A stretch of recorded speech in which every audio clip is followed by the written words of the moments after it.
दोस्तों नमस्कार, आप देख रहे हैं जमीनी खबर। मैं हूं अमित और आज बात करेंगे उत्तर प्रदेश में 2024 को लेकर क्या हो रही है राजनीति और कौन सी राजनीतिक दल क्या तैयारी कर रहा है।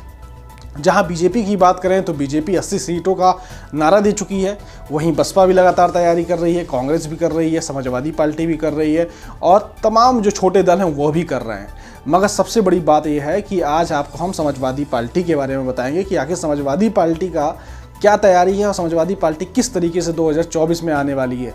क्योंकि समाजवादी पार्टी के पास इस वक्त जो दूसरा सबसे ज़्यादा वोट बैंक है वो समाजवादी पार्टी के पास है और इस बार जितना 2022 में समाजवादी पार्टी का वोट बैंक बढ़ा है उतना कभी भी समाजवादी पार्टी का वोट बैंक नहीं बढ़ा है, ये सबको पता है। इसको लेकर अखिलेश यादव ने एक विशेष प्लानिंग की है। उस प्लानिंग के तहत ही अखिलेश यादव बहुत ही फूक फूक के कदम रख रहे हैं और उस 24 के चुनाव की तरफ आगे बढ़ रहे हैं।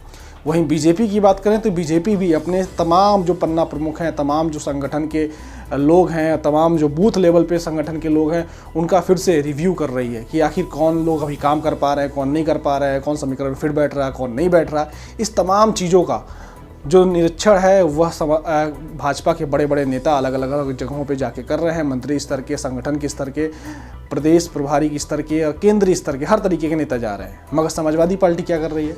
तो समाजवादी पार्टी 2024 को लेकर कमर कस चुकी है और अंदर ही अंदर ऐसा काम कर रही है कि अचानक नए साल पर 2023 में एक नए संगठन के साथ समाजवादी पार्टी सामने आने वाली है।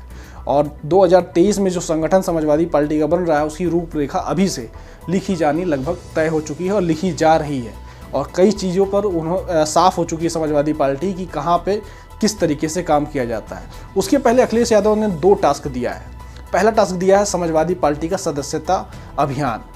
उस सदस्यता अभियान पर भी बहुत सारे नेताओं का नंबर मार्क किया जाएगा कि आखिर क्या मार्क है। वहीं दूसरी तरफ अगर बात करें ज़मीनी कार्यकर्ताओं की, ज़मीनी नेताओं की, तो उनको भी अलग अलग दिया गया है काम। कई जगह पदयात्रा निकल रही है, कई जगह साइकिल रैली निकल रही है, कई जगह अलग अलग कार्यक्रम हो रहे हैं। तो अलग अलग तरीके के अलग अलग काम दिए गए हैं और जो हमारे सूत्र हैं वो ये बताते हैं कि नवंबर तक अखिलेश यादव इस चीज़ को सुनिश्चित कर लेंगे कि आखिर कौन कौन से कार्यकर्ता और नेता हैं जिनको संगठन में लाना है और उनको बड़ा पद देना है। फिलहाल 2024 के लिए अखिलेश यादव का क्या प्लान है और किस तरीके से उनके कैंडिडेट उतरेंगे, तो उसमें सबसे बड़ा खुलासा ये है कि अखिलेश यादव खुद 2024 में लोकसभा चुनाव लड़ेंगे। अखिलेश यादव कहाँ से लोकसभा चुनाव लड़ेंगे वो भी आपको हम बताएंगे। अखिलेश यादव के साथ साथ और कौन बड़े नेता हैं जो लोकसभा चुनाव लड़ेंगे वो भी आपको बताएंगे। कौन कौन सी महत्वपूर्ण सीटें हैं जिस पर समाजवादी पार्टी का फोकस है वो भी आपको बताएंगे। तो समाजवादी पार्टी के जो विशेष सूत्र हैं उनकी माने तो इस वक्त 40 सीटें लगभग ऐसी हैं, 35 से 40 के बीच में, जिसमें समाजवादी पार्टी एकदम फुल फोकस की हुई है कि इस सीटों को निकाल लेना है। मतलब उस सीटों पर पूरा जी जान समाजवादी पार्टी लगाने वाली है। बाकी सीटों पर भी लगाएगी मगर उस सीटों पर सबसे ज़्यादा जी जान लगाने वाली हर तरीके से, क्योंकि उस सीटों से समाजवादी पार्टी को उम्मीद है। वो सीटें हर क्षेत्र में हैं, कुछ पूर्वांचल में हैं, कुछ पश्चिम में हैं, कुछ बुंदेलखंड में हैं, कुछ अवध क्षेत्र में हैं। तो अलग अलग जगहों पे अलग अलग सीटें हैं। अखिलेश यादव कहाँ से चुनाव लड़ेंगे? अखिलेश यादव इस बार लोकसभा का चुनाव जो हमारे सूत्र हैं उनके हिसाब से कन्नौज से लड़ेंगे।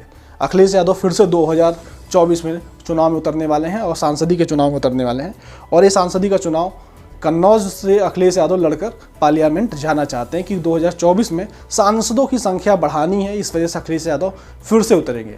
वहीं पर धर्मेंद्र यादव की बात करें तो अभी तक जो सूत्र बताते हैं कि धर्मेंद्र यादव को एक बार फिर से आजमगढ़ भेजा जाएगा और आजमगढ़ में, क्योंकि उनका आजमगढ़ में एक बार दोबारा जाना बहुत मजबूती होगा और वो ज़मीन से जुड़े हुए नेता हैं। अगर समाजवादी पार्टी में हम बात करें तो समाजवादी पार्टी में धर्मेंद्र यादव एक ऐसे नेता हैं जिसकी सबसे बनती है ज़मीन से जुड़े हुए नेता है। कार्यकर्ताओं से लेकर नेता, जनता, इंसान, आम आदमी, मतलब कोई भी उनके पास चला जाता है, उनसे मिलते हैं, समझते हैं और सीधा कनेक्ट अगर नेताओं की बात करें तो धर्मेंद्र यादव के अंदर वो गुण है जो नेताजी के अंदर गुण है। मतलब वो सीधा कनेक्ट और नेताओं को बाई नेम जानना, बाई फेस पहचानना, हर चीज़ वो धर्मेंद्र यादव के अंदर दिखाई देता है। अखिलेश यादव तो राष्ट्रीय अध्यक्ष हैं, इतने लोगों से मिल नहीं पाते हैं, संख्या बहुत ज़्यादा हो जाती है मिलने वालों की, लेकिन धर्मेंद्र यादव लगातार ज़मीन पे काम करते रहते हैं। तो उनको इस बार आजमगढ़ से मौका मिल सकता है, ऐसा हमारे सूत्र बता रहे हैं और जो संगठन के अंदर चर्चाएं हो रही हैं वो आपको हम बता रहे हैं। वहीं पर कई सारी सीटें हैं जिसको लेकर पूरी ताकत झोंकने वाली है समाजवादी पार्टी, जिसमें से अगर बात करें तो पश्चिम में कुछ सीटें हैं, बिजनौर है, मुजफ्फरनगर है, मुरादाबाद है, और भी कई सारी सीटें हैं जिसको लेकर पूरी ताकत झोंकने वाली है। वहीं पूर्वांचल में गाजीपुर, जौनपुर, इसके अलावा भदोही है, आजमगढ़ है, संत कबीर नगर है और तमाम सीटें हैं जिसको लेकर समाजवादी पार्टी पूरा ताकत झोंकने वाली है। आपको बता दें कि 2024 का जो टारगेट है सभी राजनीतिक दलों के कुछ ना कुछ हैं, मगर अंदर की जो टारगेट हैं वह बीजेपी की हैं कि जितनी सीटें आई हैं वो सीटें कम ना हो, उससे बढ़ के आएँ, उससे कम ना हो। वहीं समाजवादी पार्टी का टारगेट है कि ज़्यादा से ज़्यादा सीटें बीजेपी से ले लिया जाए और कम से कम अगर बहुत ही ख़राब स्थिति हो तो 40 से ज़्यादा सीटें निकल ही आए। तो यह स्थिति इस वक्त जो गणित बैठ रही है पार्टियों की राजनीति के अंदर, वो ये बैठ रही है।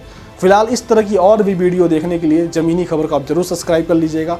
अंदर की राजनीति की खबर जानने के लिए ज़मीनी खबर को ज़रूर देखते रहिएगा। वीडियो पसंद आई तो लाइक कीजिएगा, चैनल को सब्सक्राइब कीजिएगा। नमस्कार।